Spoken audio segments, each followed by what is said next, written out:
Hello mga mommies, so today is December 30. So magiging busy na naman tayo sa pag-prepare ng ating handa para sa bagong taon. Toink! Nagtagalog pala ako.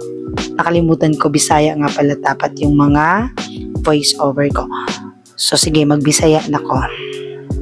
So today is December 30. So una na ko buhaton is maha. So maghimo ko og maha blanca.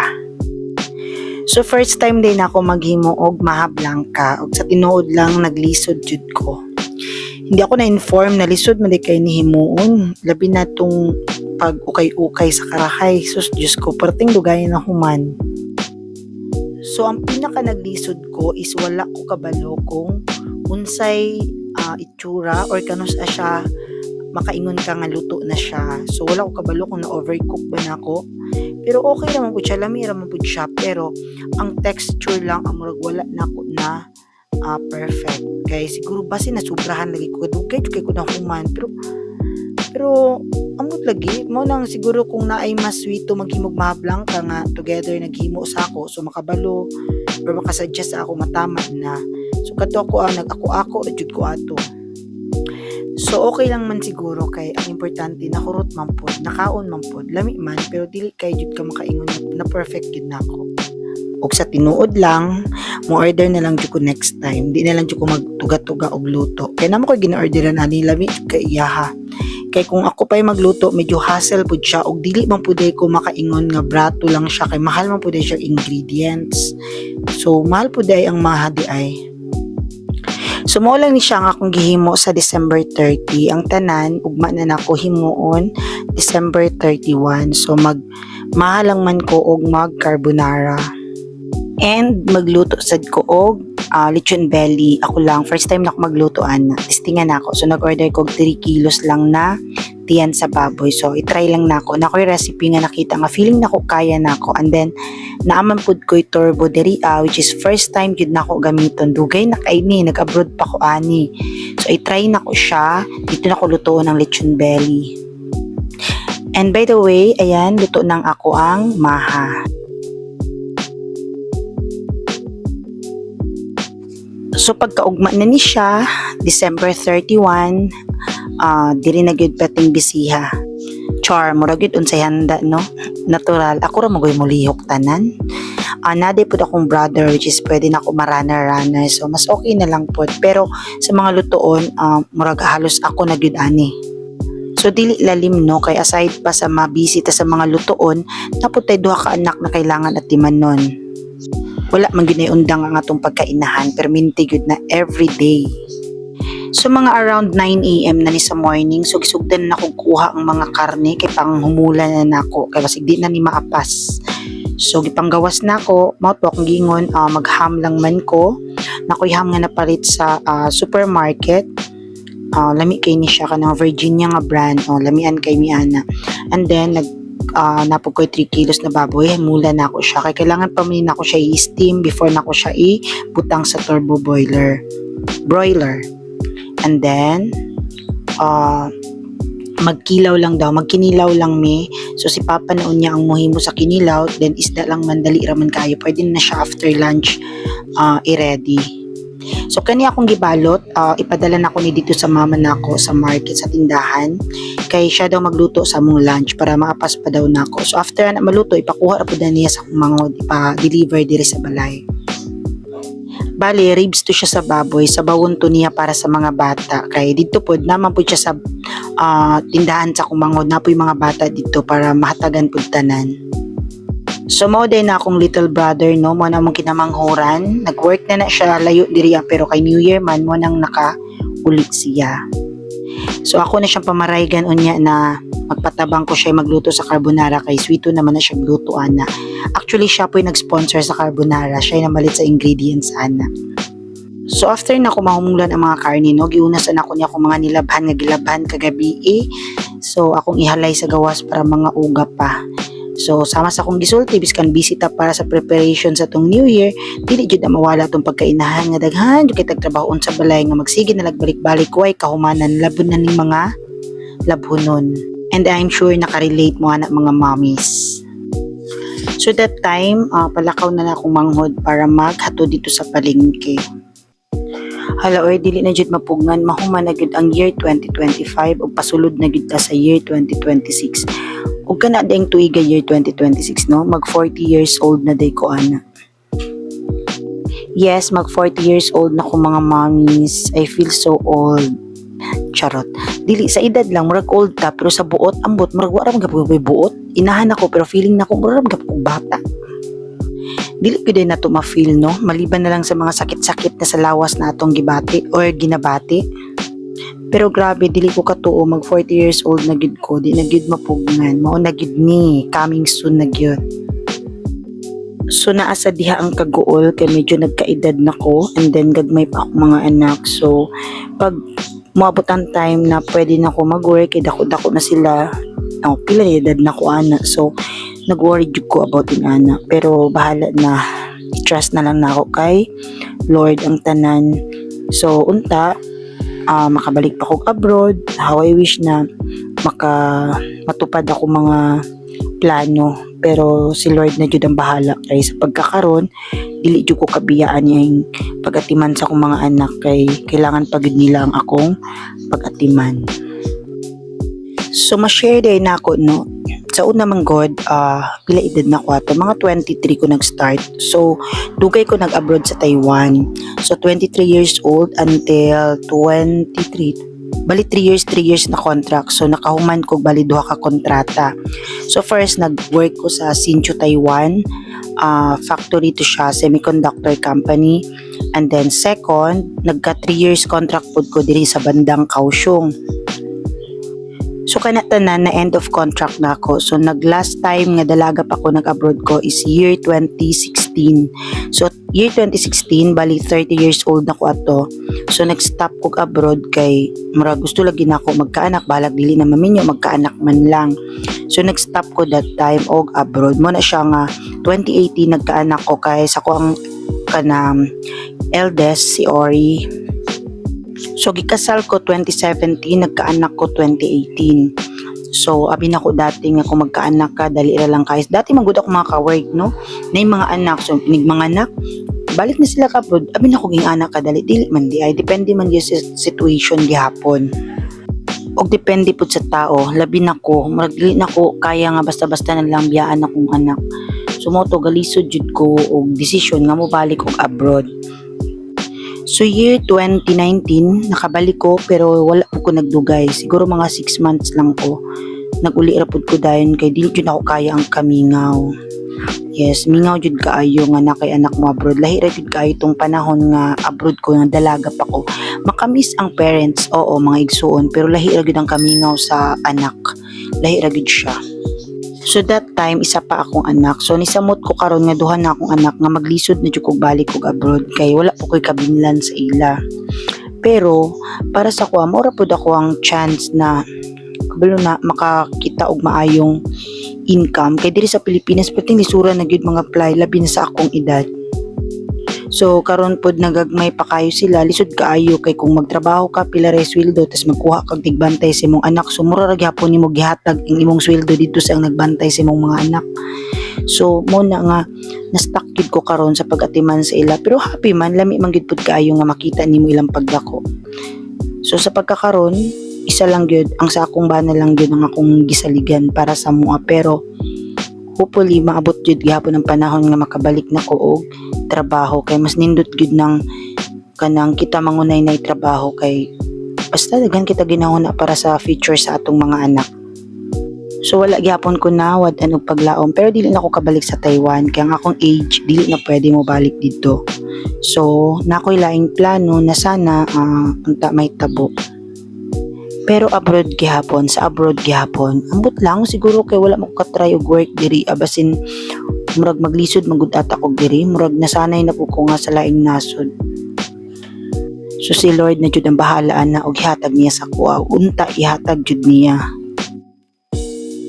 So mobalik ta diri sa akong giluto no, gina-start na din akong prepare ang akong lechon belly. So mo na tanan ang pork belly na gibutangan nako og first na akong gibutang is ang salt ug ang pepper. Gipahid lang nako sa lawas.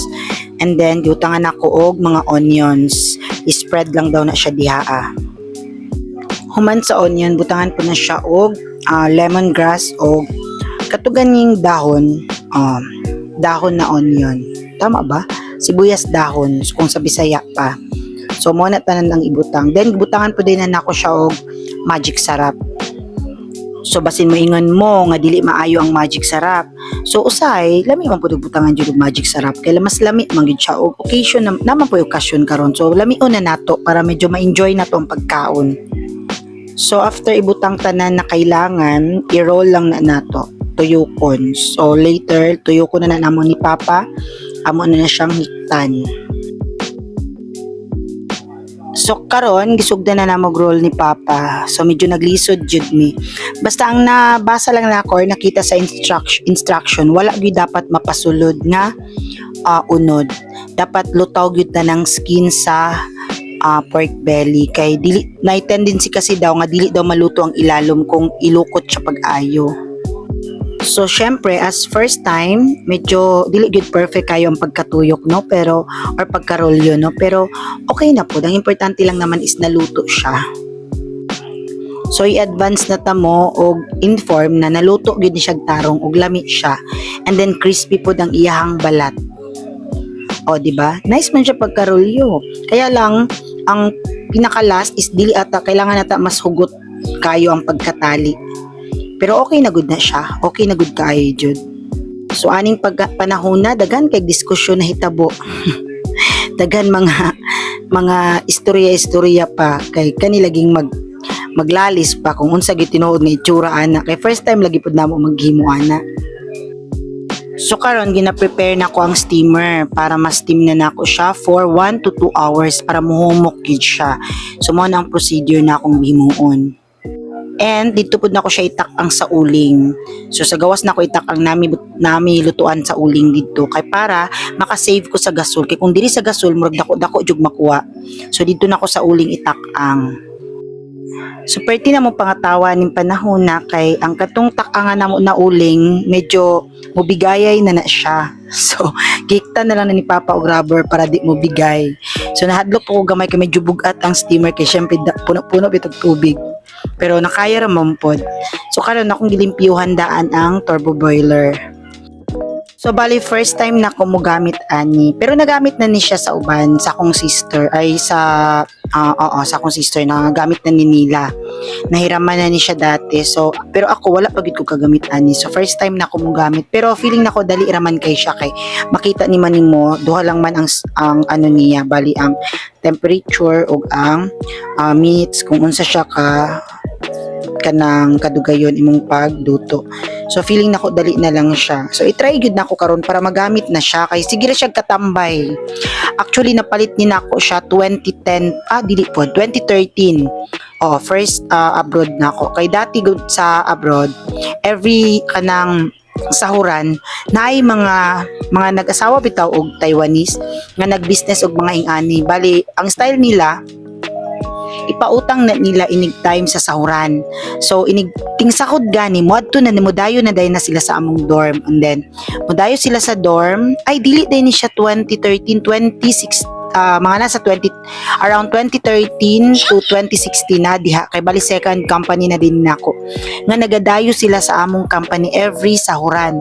Then i-offer na nila ng kanang package man na siya. So ang ka-package ani niya is I think katong steamer nga gigamit nako and then kaning turbo broiler og kana ganing unsa gani na siyang kanang naga-grind o grinder sa karne o kanang kwan. So na ako ingana pud gikan sa Taiwan. So nindot kay until now ginagamit namo ligon kayo sila.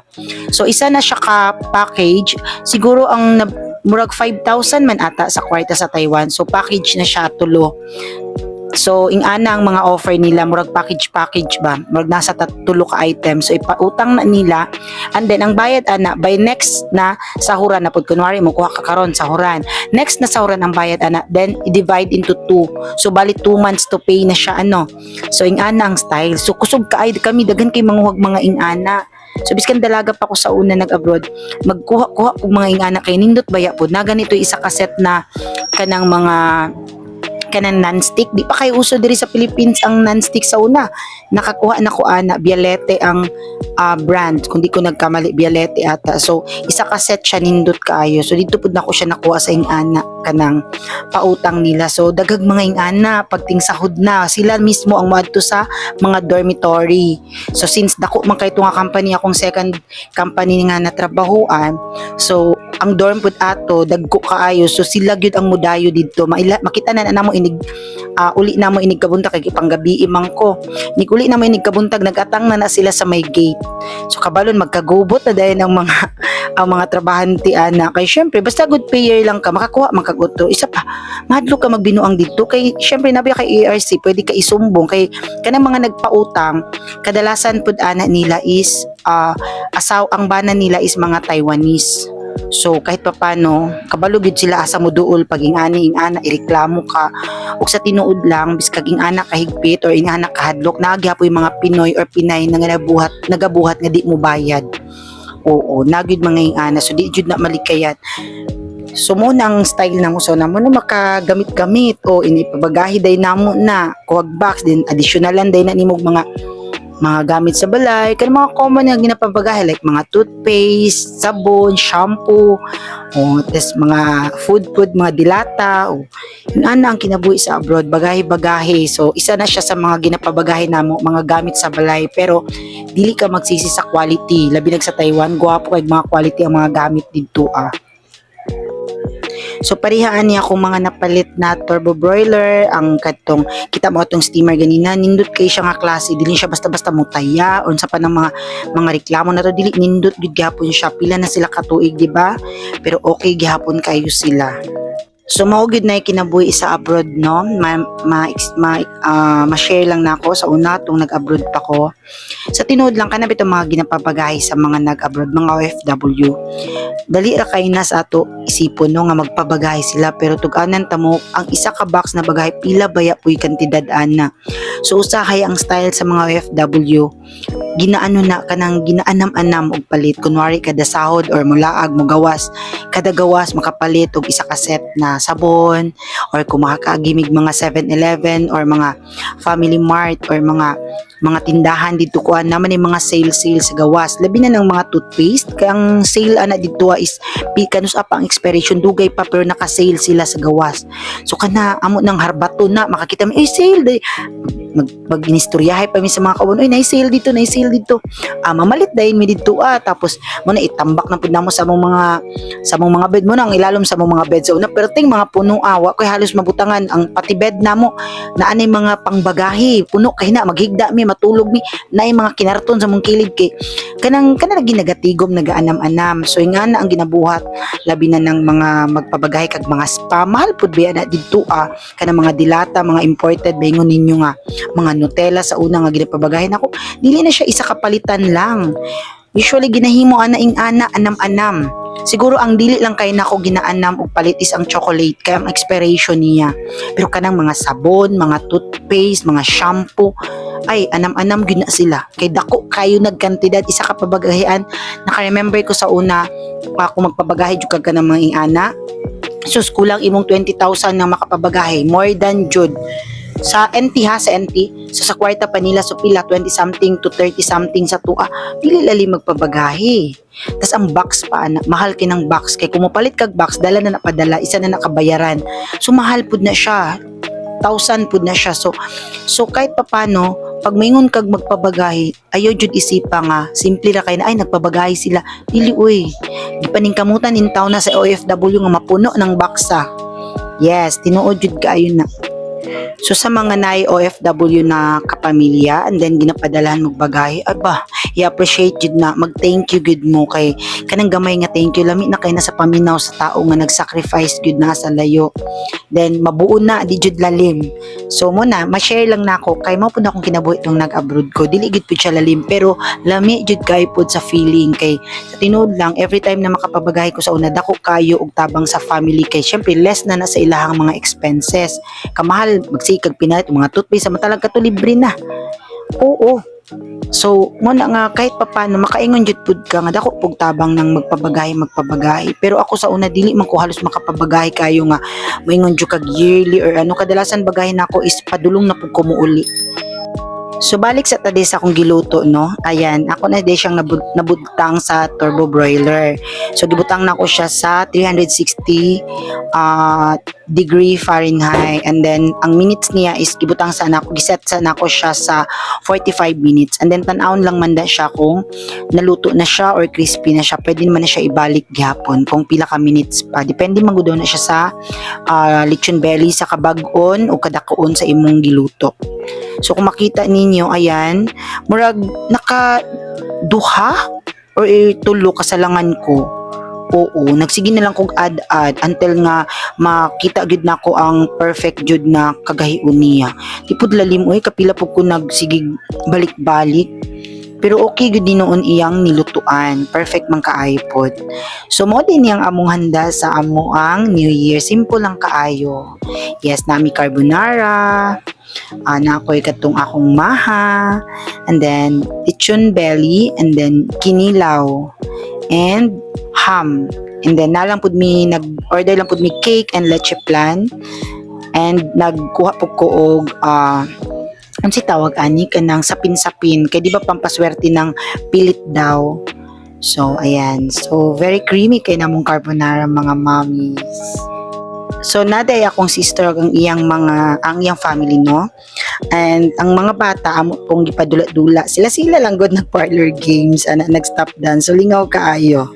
So kami lang man hinuon pod. Pero unya before midnight manguli ra pod ni sila. So kami na lang gyud ang mabilin. So perti ka enjoy sa mga batag sayaw-sayaw ana, and then naka-receive sila og cash gift gikan sa ilang tita. Ayan. Na kaning kakiat sa mga bata akong mga anak nabdan jud din taon ni alas 12 sa gabi. So first time kay nila nga nag bilar, first time jud kay na nila nahulat jud nila ang musugat sa bagong tuig. Perti na kay kahagard ug mga nawong. Ang mga lalaki namo nasa gawas lapapa nag-inom sila. So ang mga kids diri sa sulod nagsigig panayaw. So mao lang to mga mi, gi-share lang nako sa inyo ang among simple na celebration sa New Year. So Happy New Year sa inyong tanan. So 2026 na ta. I hope na this year tagaan ta og maayong panlawas tibok pamilya. Gabayan ta sa Ginoo.